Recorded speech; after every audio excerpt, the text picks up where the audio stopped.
Olá, esse vídeo vai falar sobre o Cerrado, sobre o bioma Cerrado. Ele ocorre no Brasil. E a gente vai falar sobre características gerais do Cerrado, manejo do fogo, distribuição, vegetação, né, os tipos de cerrado, porque a gente vai ser falado aqui que o cerrado, na verdade, não é uma coisa homogênea, não é uma coisa só. Ah, e isso vai de encontro com o que a gente conhece do que seria um bioma, né? Então, um bioma é uma região, uma designação ecológica para uma determinada região que segue uma mesma fitofisionomia. Então, existe ali uma vegetação, né, uma flora e uma fauna relacionada filogeneticamente com funcionalidade padronizada, então tem uma homogeneidade na região, né? E assim a gente entende o que seria um bioma. E o cerrado não é assim. O cerrado ele não é homogêneo, né? A gente não tem essas características assim padronizadas. Então o cerrado não está inserido aí no que a gente entende pelo significado de um bioma. E aí esse trabalho do Marco Antônio Batalha, ele vai defender justamente que o cerrado não é um bioma. Por quê? Porque o cerrado ele é formado por vários meio que subbiomas, né, regiões que são bem diferentes. Então ele vai dividir o cerrado em três outros biomas, né, em três outras regiões, que é o campo tropical, que é o campo limpo, a savana, que seria o campo sujo, o campo cerrado e o cerrado estrito sensu, e a floresta estacional, que seria o cerradão.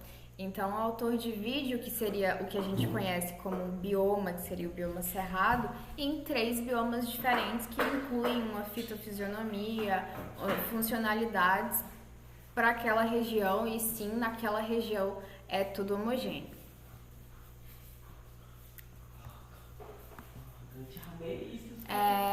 Então, o cerrado ele tem uma série de características e ele tem uma distribuição aqui, como mostra essa imagem,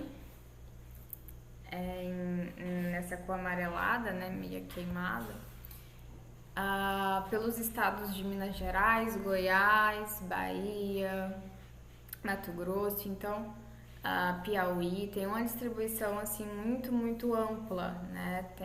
Percorre vasto território brasileiro. E o que a gente conhece como cerrado geralmente são os chapadões com vegetação retorcida e dispersa em meio a um tapete de gramíneas. Essa seria o cerrado padrão, né? Que a gente imagina logo que fala no nome do cerrado. E o cerrado no verão, que é durante os meses de dezembro, janeiro e fevereiro, tem chuvas intensas e a vegetação ela se encontra verde. E durante o inverno a gente tem o capim, né? Ele se torna mais amarelado, as árvores secam, os arbustos secam e aí a gente tem a troca das folhas. Isso ocorrendo em junho, julho e agosto. Então, o cerrado ele compreende 5 formas fisionômicas. As formas são campo limpo, campo sujo, campo cerrado, cerrado estrito sensu e o cerradão. O campo limpo geralmente tem um estrato, né? Então uma vegetação mais herbácea. E ele seguindo o trabalho do Batalha, né? Ele um bioma dentro do cerrado, o bioma campo tropical. O campo sujo, o campo cerrado e o cerrado estrito sensu estrito, né? eles já são um gradiente em que o extrato lenhoso vai adquirindo importância. Então ele vai aumentando do campo sujo para o estrito senso, eles formam o bioma da savana, e quando a gente chega no cerradão, a gente já tem um extrato herbáceo e subarbustivo, arbustivo pobre, enquanto que existem mais árvores, né? E as copas das árvores geralmente se tocam. E isso aí é um outro bioma, que é o bioma floresta estacional. Então são esses os 3 biomas que foram divididos pelo trabalho anterior. E as formas fisionômicas do cerrado, elas ocorrem em mosaico. Então, a gente não tem, por exemplo, igual eu fui citando, a gente não tem esse gradiente sendo seguido no cerrado do campo limpo pro campo sujo, e eles estão assim em sequência, por exemplo. A gente não tem isso, pode ocorrer um cerradão próximo de um campo sujo, né? Então isso pode ocorrer. Então a gente diz que é em mosaico. E aí a gente vê a padronização das manchas do solo, que é característico de cada região, né? De cada tipo de cerrado, de cada forma fisionômica. Cada tipo de cerrado, né, um campo limpo, por exemplo, ele vai ter uma incidência de queimadas próprio daquela região. E o homem também vai atuar nessas regiões diferentes, né, de diferentes formas. Então, essa imagem aqui, ela ilustra as diferentes fitofisionomias do cerrado, do campo limpo aqui da direita até o cerradão. Então, a gente vai vendo esse gradiente aqui, né? O gradiente de surgimento desse extrato mais lenhoso. A gente vai ver a diminuição dos arbustos, subarbustos e das gramíneas, né, dessa vegetação rasteira, conforme a gente vai idealizando um cerradão.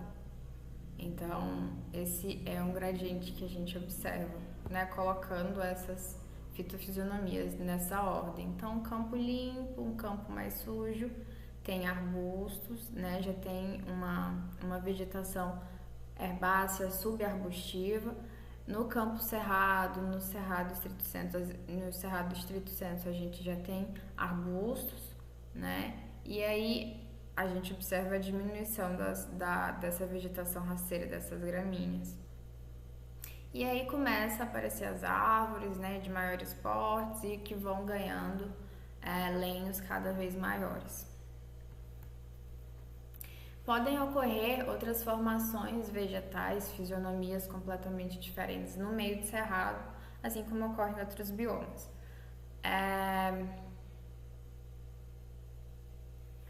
Então, por exemplo, a gente pode ver veredas, né, que são biomas com características mais úmidas, enquanto que também pode ocorrer uma mata ciliar, né, próximo dos rios, próximo dos riachos, ou uma mata mesófila.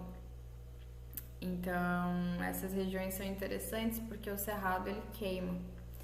O cerrado é natural desse bioma ocorrer queimadas, né, queimadas numa certa frequência, né, ocorrendo numa certa frequência.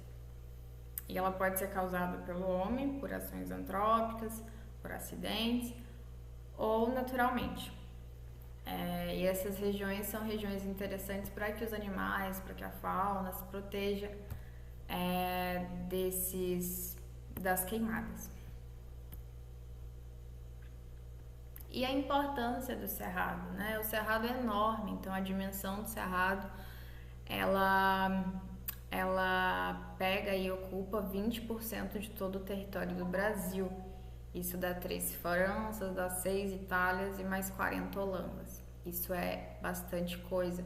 Em dimensão, o Cerrado é enorme, né? E ele tem um grande potencial em plantas medicinais. Então, as informações que são processadas, que saem aí desse conhecimento tradicional, indígena, quilombola, tem um valor no mercado mundial de 40 bilhões de dólares por ano. Então, movimenta a economia.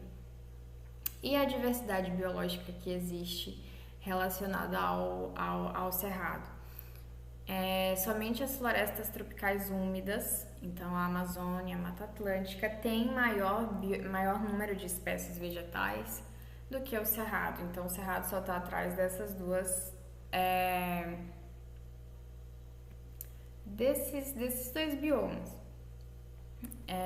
800 espécies arbóreas, arbustivas existem, 1.700 espécies herbáceas, 2.500 espécies. Esses dados não são atualizados, então hoje possivelmente tem bem mais que isso. E apresenta aproximadamente 110 espécies de mamíferos. Os invertebrados são pouco conhecidos, mas com certeza deve ser bem frequente sim no Cerrado. E hoje em dia provavelmente tem um maior conhecimento dos insetos, né, dos invertebrados como um todo, no Cerrado. E existe problemas, né, adversidades relacionadas ao Cerrado, à conservação do Cerrado, né, um desinteresse e o quadro de degradação desse bioma, né? O Cerrado aguarda pela pesquisa científica e pelo desenvolvimento de tecnologias adequadas à sua utilização racional. Então, a urbanização ela vem crescendo e o Cerrado é um bioma de importância gigantesca.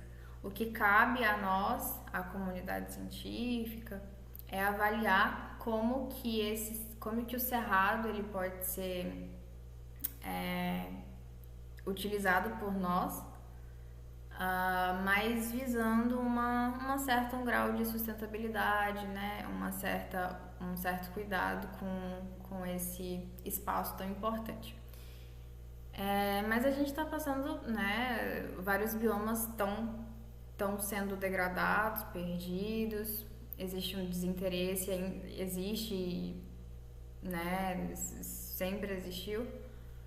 E aí esse bioma está sendo ocupado e está sendo explorado de forma desordenada, né? Então a gente tem o avanço das monoculturas, o avanço do agro, que está tirando aí grande parte dessa vegetação natural.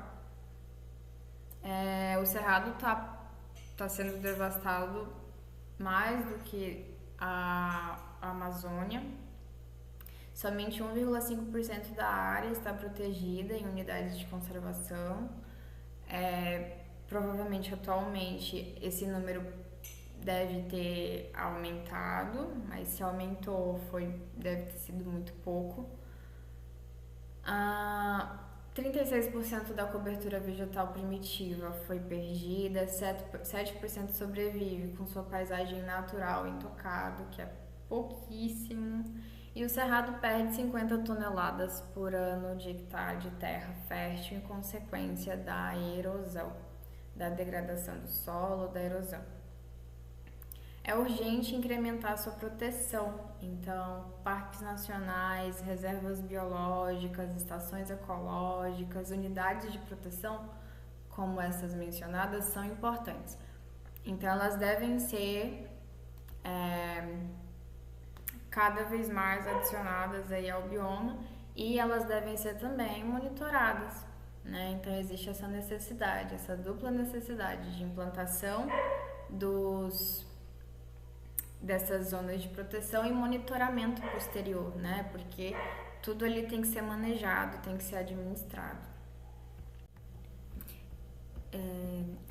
E quanto ao clima e a sazonalidade da vegetação, a gente tem que no Cerrado a temperatura média ela não varia muito, enquanto que a chuva, a intensidade das chuvas, ela já varia muito mais. Também na seca vai ocorrer aí o dessecamento e a morte das partes aéreas dos estratos herbáceos, subarbustivos, que é uma vegetação com uma raiz uma raiz menor, né? E aí o extrato arbóreo, o extrato arbustivo, que tem raízes bem maiores, né? Que estão ali bem anexadas no solo, não sofrem os mesmos efeitos do estresse hídrico, né? Em comparação com o extrato herbáceo, subarbustivo. E no cerrado esses estratos eles rebrotam, eles crescem e florescem mesmo na estação seca, o que é bem bonito, né? As adaptações da vegetação desse bioma, né? Desses diferentes biomas do cerrado. A vegetação nativa ela está adaptada a solos pobres. Então, solos pobres, os solos que têm muito alumínio, esses solos que não seriam ideais para outros tipos de vegetação, não afeta o desenvolvimento das plantas do cerrado. Então, ela está adaptada a esses solos pobres, fazendo análises do teor mineral, né, do teor das substâncias que as plantas precisam, todas as plantas precisam. As plantas do cerrado, elas têm níveis normais de minerais em seus órgãos, então não tem nada abaixo do normal. A vegetação do cerrado, ela é favorável à ocorrência de floresta. O clima do cerrado é favorável para a ocorrência de floresta, mas a pobreza nutricional do solo impede que essa vegetação se desenvolva na maior parte do cerrado. Então, o cerrado ele tem todo aquele gradiente fitofisionômico do campo limpo ao cerradão, e essa pobreza nutricional é o que vai impedir aí do cerrado não ser só cerradão.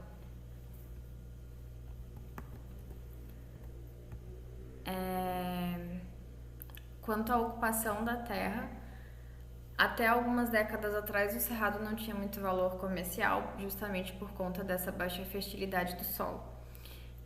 Então as antigas fazendas elas eram valorizadas pelas terras férteis que tinham, né? Essas antigas fazendas eram cerradão. O cerrado ele não se prestava para agricultura, só para extração de lenha, pecuária, com caracu e zebu.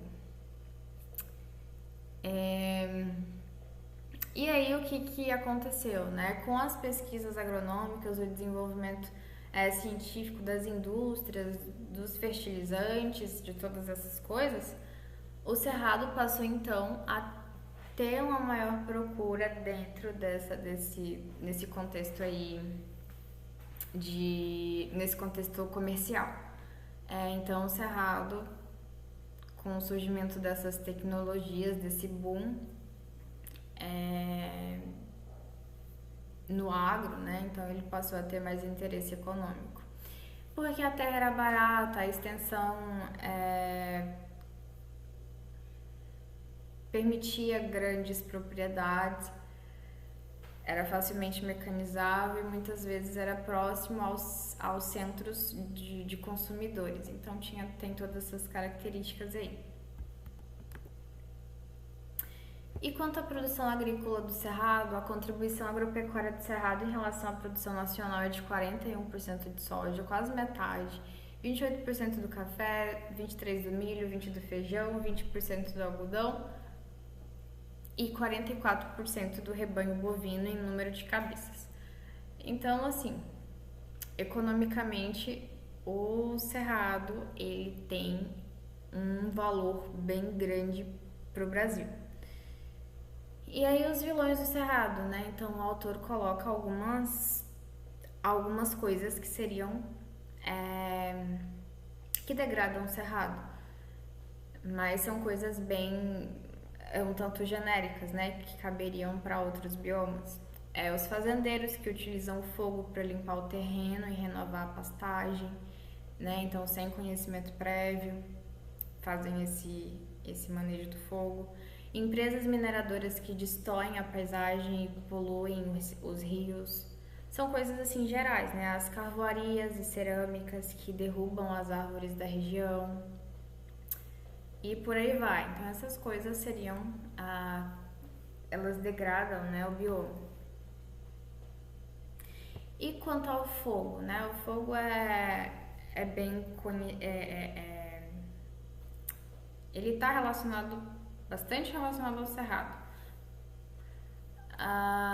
Porque o cerrado precisa do fogo, mas ele não precisa do fogo ao extremo, né? Então, um fogo frequente em alta intensidade também do fogo raro, de um fogo que não ocorra na frequência da qual o cerrado precisa. Então, esses extremos, eles não são interessantes para o cerrado, mas sim o intermediário, né? Então, esse distúrbio deve ser intermediário. Do que se tem conhecimento sobre fogo, incêndio é diferente de queimada, né? Falta um embasamento científico experimental para a utilização das queimadas como estratégia de manejo. Então, na época, não se tinha esse conhecimento científico para a utilização dessas queimadas, para manejar o fogo, né, pelos manejadores do fogo, que estão ali anexados a unidades de proteção, muitas vezes. Mas naquele tempo, no tempo do trabalho, né, os órgãos ambientais eles tinham receio de autorizar as queimadas experimentais. Mas nas últimas décadas, o trabalho adiciona que o conhecimento sobre o fogo, sobre a necessidade do fogo no cerrado, como manejar o fogo, já vem evoluindo. E quanto à origem das queimadas, né? As queimadas, elas são naturais para o cerrado e também são provocadas pelo homem. As provocadas pelo homem, elas são a maioria hoje em dia. Elas podem ser intencionais ou acidentais, né? Então, quando as pessoas tentam abrir novas fronteiras agrícolas, por conta própria, sem conhecimento nenhum, obter forragem fresca, a queima do capim, né? Eliminar plantas tóxicas, combater carrapatos, isso de forma intencional o homem coloca fogo no cerrado, ou acidental, então um fósforo jogado ali, o cigarro que é jogado, né? Fogueira de caçadores, isso tudo também pode provocar uma queimada ali no cerrado. E as queimadas naturais que ocorrem também por vulcanismo, atrito entre rochas devido ao movimento da crosta e a queda de pedras em regiões escarpadas e por descargas elétricas. As descargas elétricas, elas são uma causa bem frequente do fogo no cerrado. E existem diferentes tipos de fogo, né? O fogo da copa, que é um fogo de maior intensidade, é mais comum em florestas. O fogo se alastra de uma copa da árvore para outra. O fogo de palha, que é frequente em vegetações mais abertas, então não é muito comum em floresta, por exemplo. O fogo se alastra pelo extrato graminoso, né, pela vegetação rasteira. E o fogo de manta, a vegetação não é atingida, mas a serrapilheira que é atingida, né, que são as folhas ali que caem e ficam sobre o solo ali, meio que se decompondo. No cerradão ocorre fogo de manta e copa.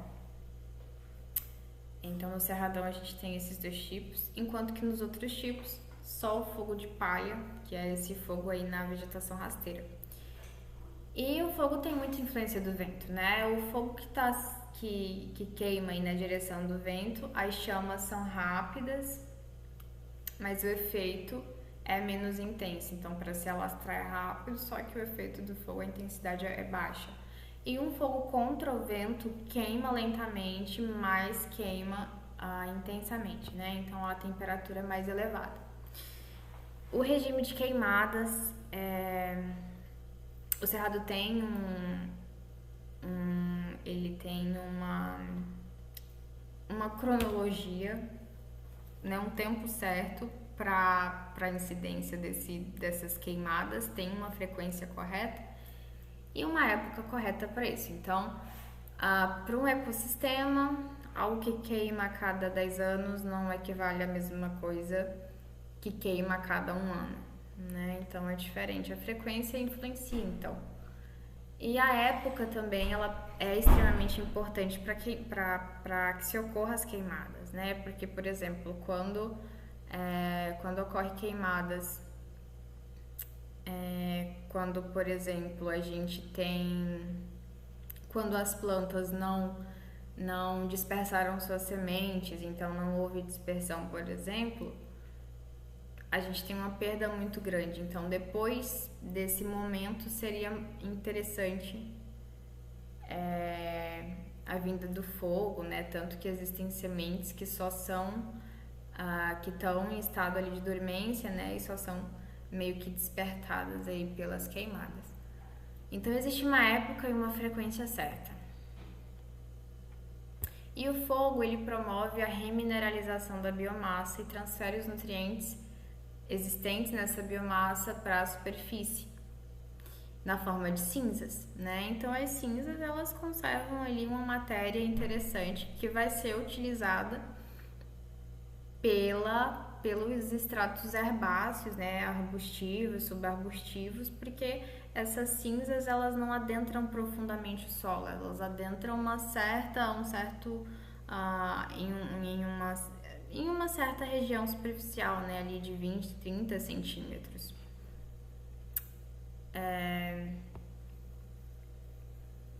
Então, o fogo do cerrado transfere os nutrientes dos estratos arbóreos, arbustivos, para os herbáceos e subarbustivos, justamente porque, né, as cinzas, elas não vão penetrar profundamente no solo.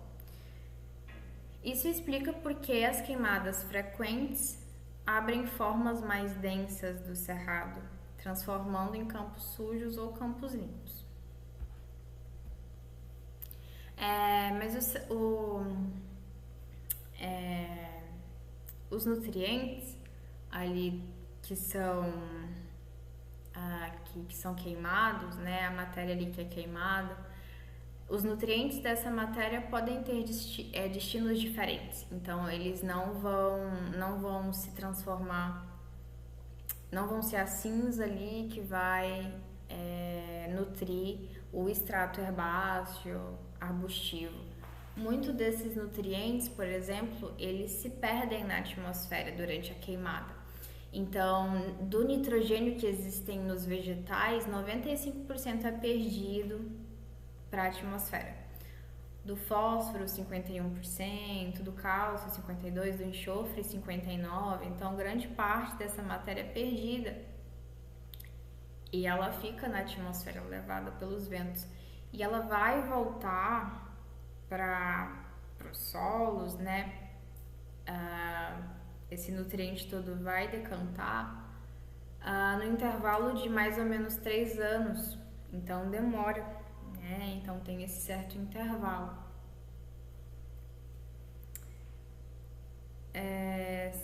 Então, se o cerrado ele é queimado com frequência, com bastante frequência, ele vai ficando cada vez mais pobre.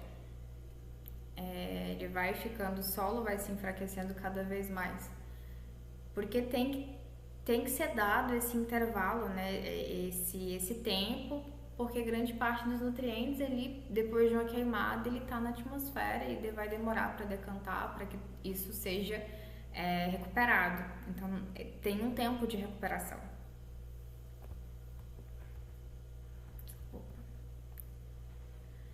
E existe o efeito do fogo sobre as unidades fisionômicas. A reincidência das queimadas, né, a frequência das queimadas, as queimadas periódicas sucessivas provoca a savanização. Então, a prevalência, a prevalência dos estratos arbustivos, né, da vegetação das gramíneas, da vegetação rasteira em comparação com as árvores, né, com a vegetação de grande porte, lenhosa. Então, quanto mais queimadas, mais a gente vê esse padrão, né, essa savanização. A proteção de áreas de campo sujo contra o fogo tem levado à transformação desses locais em cerrados densos, né? Então, cerrado ali com árvores, com árvores, né? Com um extrato lenhoso, de fato. Então, aqui mostra uma área de proteção de cerrado, e aí essa área ela não foi mexida, não foi queimada, né? Não houve queimadas ali nesse local durante muitos anos. E então, o que aconteceu foi que essa savanização, então esse campo limpo, assim, meio sujo, campo limpo, campo sujo, ele se transformou aqui num cerrado, né, ele tem uma vegetação aqui muito mais densa, né, com árvores árvores, né, então com vegetação de grande porte, lenhosa. A gente tem a vegetação rasteira, ela não consegue sobreviver aqui nesse caso porque as árvores cresceram, a copa das árvores se encontraram, não tem sol para essas plantas se desenvolverem, fazerem fotossíntese, né? Então a vegetação arbustiva aqui é quase que eliminada, né? Tem ali uma vez ou outra. Então tem com as queimadas vem a savanização. Sem as queimadas a gente tem o efeito contrário, então surgem as árvores, né? Árvores de grande porte e tal, fica ali vai se tornando uma floresta. As vantagens do manejo do fogo. O manejo adequado do fogo pode constituir eficiente meio para a preservação da fauna. Mas as queimadas, elas têm que ser manejadas, né? Então as queimadas têm que ser em parcelas pequenas, não queimar regiões muito grandes, porque aí para o controle não vai ser fácil, né? Tem que ser queimado em parcelas pequenas, em rodízios e se utilizar regimes adequados. Quais são as vantagens da utilização racional do fogo? Reduz o risco de grandes queimadas acidentais. Então, o cerrado tem que ser queimado, porque se ele não for queimado, a gente tem um aumento ali de uma vegetação seca, e essa vegetação seca vai se desenvolvendo, a gente vai ter uma maior concentração, e quando vier uma queimada, depois de um intervalo assim enorme, então a gente tem um fogo intenso demais, né, de difícil controle. Então, a utilização racional do fogo permite algumas espécies vegetais completar seus ciclos biológicos. Então, o fogo não só não faz, não é negativo para esses seres vivos que estão aí no cerrado, como o fogo permite que as espécies completem seus ciclos biológicos. Acelera a ciclagem de nutrientes, aumenta a produtividade, supre os animais com alimentos durante esses difíceis períodos de seca, tem todo um contexto. E o cerrado resiste, né? E se adaptou ao fogo. Então o fogo aí coexiste com o cerrado, coexistiu e é necessário. As formas fisionômicas do cerrado não têm as mesmas exigências e tolerâncias ao fogo. Mas, assim, existem várias fisionomias diferentes, vegetações diferentes aí no que a gente conhece como cerrado. Então, existem as diferentes fitofisionomias, os diferentes biomas dentro do cerrado. E esses diferentes biomas toleram de formas diferentes o fogo. O cerradão, por exemplo, não se dá muito bem com fogo. Então, não tolera o fogo, é de difícil... não há necessidade do fogo ali, tanto quanto existe essa necessidade nos outros biomas. O campo sujo, o campo limpo podem necessitar das queimadas para sua estabilização e conservação. Então as queimadas, elas são importantes ali. Existe a possibilidade dos animais fugirem para as veredas, então os animais eles fogem para esses locais, essas vegetações assim que são vegetações diferentes, né, da que a gente encontra no cerrado, então a mata ciliar, as veredas. para se esconderem dos incêndios, né? Então, eles fogem para esses locais. Como a gente não conhece, como não se conhece grande parte do tamanho das populações, é difícil afirmar o número de animais que são afetados aí pelo fogo, se tem uma significância aí para a dinâmica populacional.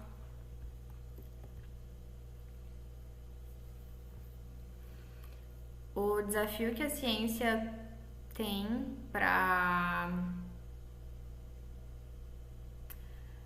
responder aí a questão, né, de como controlar o fogo, envolvem algumas questões, né? Qual seria o melhor indicador ecológico para qual determinado momento o ecossistema ali precisa do fogo? Qual seria a melhor época, a melhor estação para o fogo? Então essas coisas elas têm que ser respondidas, né? Então a ciência trabalha aí para responder essas coisas, para que a gente tenha respostas, né? Hoje em dia já se conhece muito, mas no tempo desse trabalho provavelmente não. Então,